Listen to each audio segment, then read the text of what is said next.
निजाम है ही नहीं, गुंडागर्दी है, सिंपल गुंडागर्दी है, बिल्कुल गंदागिरी है।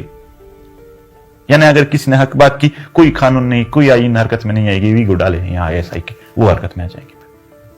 मुकम्मल गुंडागर्दी के अंदर रहकर क्या कल्चर होगा, क्या प्राइड होगा? मुकम्मल झूठ है, सरासर झूठ है। और ये पाकिस्तानी जर्नलों के फैलाए गए प्रोपेगेंडे हैं। वो खुद बैरूनी एजेंट है, वो डुअल नेशनल है, वो अरबों डॉलर लेते हैं हमें बर्बाद करने के लिए। 33 अरब डॉलर वाले लोग जब हम अमन के लिए आवाज उठाते हैं तो हमें कहते हैं कि आपने डॉलर ली। हमें फिर वो एक कवल याद आ जाता है कि पुराने वक्तों में एक बादशाह था, उसकी बेटी भूखी थी। उससे पूछा, बेटी क्या हाल है शहर का? उसने कहा शहर भूखा है। फिर जब उसको खिलाया गया, फिर पूछा कि क्या हाल है शहर का? उसने कहा शहर ठीक है। यानी जैसे वो खुद उनके अपने थे तो दूसरे भी ऐसे लग रहे थे। वो खुद खा रहे हैं, एजेंट है, तो दूसरों को भी ऐसा ही समझते हैं। पीटीएम अपनी कौम का एजेंट है।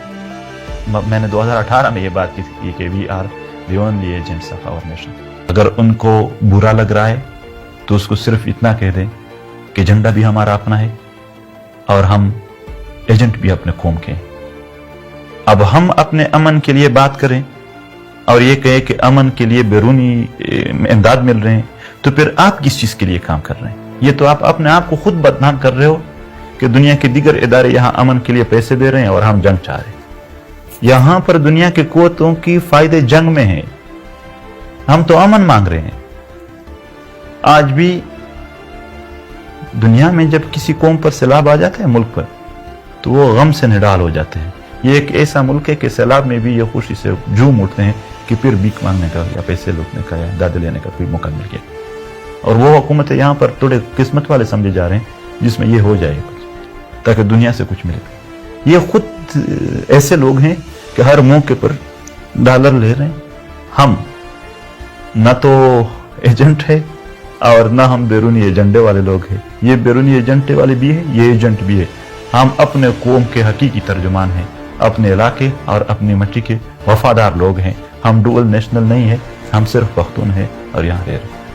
और हम मांग भी इंसानी हुकूक रहे हैं। हमने यहाँ पर कोई जंग नहीं छिड़ी है। रियासत हमें मार रही है, हमने रियासत को नहीं मारा है। रियासत हमारा कत्लेआम कर रही है, हमने रियासत का कत्लेआम नहीं किया है। रियासत यहाँ पर जंगे ला रही है, हम जंगे नहीं ला रहे। तो पैसे किसी इन चीजों का कौन देगा? ये दुनिया में इतने भी लोग पागल नहीं है कि यहाँ पर कोई चेक पोस्ट पर आसानी के लिए या कोई यहाँ पर कानून को और आईन को की बालादस्ती के लिए काम करे और वो एक मनफी एजेंडे समझ कर उसको पैसे दे। हजारों पश्तूनों को लापता करके डिस्क्रिमिनेशन नहीं था। अरबों डॉलर लेकर यहाँ प्रॉक्सी जंगे डिस्क्रिमिनेशन नहीं था। लाहौर में ये पर्चा छाप कर बांट दिए गए कि दहशतगर्द की पहचान यही है कि पश्तू बोलेंगे, ये डिस्क्रिमिनेशन नहीं था। किसी होटल में या किसी अस्पताल में भी पश्तूनों को एक बीमार को लाया जाता तो ऐसा इंटरोगेशन होता कि कोई दहशतगर्द। उसकी सरजमीन पर चेक पोस्टें बनाकर उनको रोजाना जलील करना, ये डिस्क्रिमिनेशन नहीं था। मगर जब इन सब चीजों का खात्मा चाहते हैं और एक इंसानी जिंदगी चाहते हैं, वो डिस्क्रिमिनेशन है। पश्तूनों के साथ ज्यादती जुल्म जबर करना डिस्क्रिमिनेशन है। अगर यूनिटी इस पर कायम है कि पश्तूनों को जलील करो, बर्बाद करो, जुल्म करो, इनके हुकूक मत दो, इनके वसाइल लूटो, इनके लोगों पर उनके खून पर कारोबार करो, तो हम ऐसे यूनिटी मानते ही नहीं है। यूनिटी तब होगी जब लाहौर और वजीरिस्तान और स्वात और बाजावड़ के लोगों को एक जैसा अमन हो, एक जैसे तालीम के मौके हो, एक जैसे रोजगार के मौके हो, एक जैसे अस्पताल हो, एक जैसे एग्रीकल्चर और फैक्ट्रीज में उसको मौका हो, तब यूनिटी होगी। ये यूनिटी रियासत ने खराब की है। खुद रियासत ने महकूम कौमों की इतना महकूम रखा कि उसको यानी बेगांगी सी फील हो गई। फैसलाबाद में जब लोग मारे जाते हैं, जीशान नामी एक नौजवान को जब मारा गया तो पूरी मीडिया ने कवरेज दी। वजीर आजम ने ट्वीट किया कि मुझे नींद नहीं आ रही है, जीआईटी बनी और 3 करोड़ रुपए उसको यानी एक वो मिली और फिर जीआईटी के फैसले। बावलपुर में सलाउद्दीन नामी एक नौजवान था जिसने एक एटीएम कार्ड तोड़ी थी। जब वो टार्चर सेल में मारा गया तो 7 दिन तक मीडिया पर कवरेज थी, सब कुछ था। मगर यहां 70,000 पख्तून मारे गए, किसी एक दिन भी उसको कवरेज नहीं मिली। यूनिटी कौन तोड़ रहा है?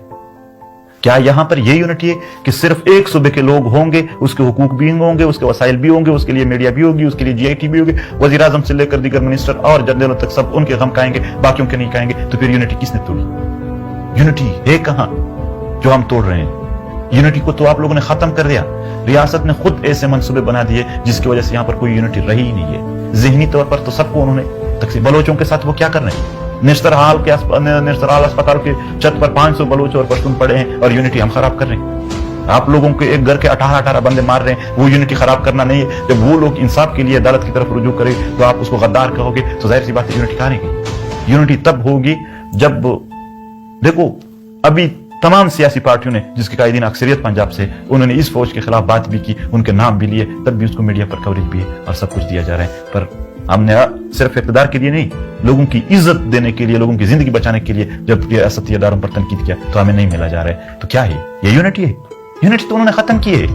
یہ تو تاریکیوں کو دھکیلنا ہے کسی قوم کو. کسی قوم کو تاریکیوں میں دھکیلنے کا سب سے بڑا ذریعہ ہے کہ آپ اس کے خواتین کو تعلیم سے محروم رکھیں, خواتین کو نوکریوں سے اور پارلیمان تک جانے سے روکنا, وہاں کے اپنا جو تاریخی ایک جھنڈا ہوتی ہے کسی قوم کا اس کو نہ ماننا, قوموں کو, عام لوگوں کو محض اس بات پر مارنا, فائرنگ کرنا کہ آپ نے گاڑی میں میوزک لگائی تھی, شادی کا پروگرام میں آپ نے مطلب ڈھول بجایا تھا, لوگوں کو مارنا, یہ کوئی ترقی نہیں ہے. ISI MI فوج یہ ذمہ دار ہے, یہ لوگوں کو لاپتہ کر رہے ہیں. ان کو ایک فائدہ تو یہ ہوتا ہے کہ آوازیں خاموش کر دیتے ہیں, دوسرا فائدہ معاشرے میں اتنا خوف پھیل جاتا ہے ایک بندے کے غائب ہونے سے کہ پھر وہاں کے جج, وہاں کے پولیس افیسر, وہاں کے دیگر ادارے وہ بھی خوف کے مارے نئے FIR کر سکتے ہیں اور نئے عدالت میں کوئی فیصلہ دے سکتے ہیں کہ ہم بھی پھر غائب کر دی جائیں گے, کیونکہ یہاں پر طاہر داؤڑ جیسے افیسر بھی غائب ہو گئے. ہم نے مظلوموں کی دوستی کی ہے اور ظلم کی مخالفت کی ہے. اس سے بڑا اطمینان شاید دنیا میں کوئی بھی حاصل نہ کر سکے. اپنے محکوم قوم کو اس کے حقوق دلانے کے لیے جدوجہد, یہ میرے اور میرے دوستوں کے لیے ویسے افتخار ہے, اور اس راستے میں آنے والے ہر مشکل پر بھی ہم فخر کرتے ہیں.